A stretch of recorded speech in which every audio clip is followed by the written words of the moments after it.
Centripetal acceleration বা কেন্দ্রমুখী ত্বরণ। তো কেন্দ্রমুখী ত্বরণ দেখো এসি লালটা দিয়ে কেন্দ্রমুখী ত্বরণ বোঝার বি বেগুনি কালার, সেটাকে আমরা বলি স্পর্শ বরাবর বেগ। রৈখিক বেগ সেটি স্পর্শ বরাবর ক্রিয়া করে, দেখো সে যেদিকে মুভমেন্ট সেদিকে ঘুরে। কিন্তু দেখো লাল এসি যেটা দেখো এটাকে বলে সেন্ট্রিপেটাল অ্যাক্সেলারেশন। ওকে, এসিতে সাবস্ক্রিপ্ট ডি লেখা এসি সেন্ট্রিপেটাল অ্যাক্সেলারেশন, কিন্তু এটা কেন্দ্রের দিকে। আচ্ছা বলো তো কেন কেন্দ্রের দিকে?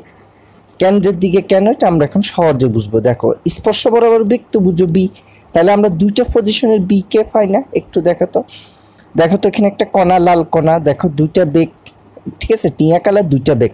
তো আমরা জানি ভেক্টরকে আমরা কি করতে পারি? সমান্তরাল বরাবর রোটেশন করতে পারি। দেখো দুইটা টিয়া কালারকে আমরা বরাবর নিলে দেখো বেগুনি কালারকে দিক চেঞ্জ বুঝায় না? তাহলে এটাকে বলো ডেল বি। আমরা জানি ডেল বিতে কি হয়, এখানে ভেক্টরের বিয়োগ না? দেখো দুইটা ভেক্টর সমান হলে যে ভেক্টর বিয়োগ, তাহলে ডেল বি ইকুয়াল টু কি লেখা যায়? B one minus B2. তো ডেল বি হচ্ছে বেগের পরিবর্তন। আমরা জানি বেগের পরিবর্তন সময় দ্বারা ভাগ করলে কি পাওয়া যায়? কেন্দ্রমুখী ত্বরণ। তাহলে ত্বরণটা কোন দিকে হবে? কেন্দ্রের দিকে। দেখো আবার বেগুনি কালারকে শিফট করে আনো, তখন কেন্দ্রমুখী ত্বরণ তুমি রেড কালারটা পাবা।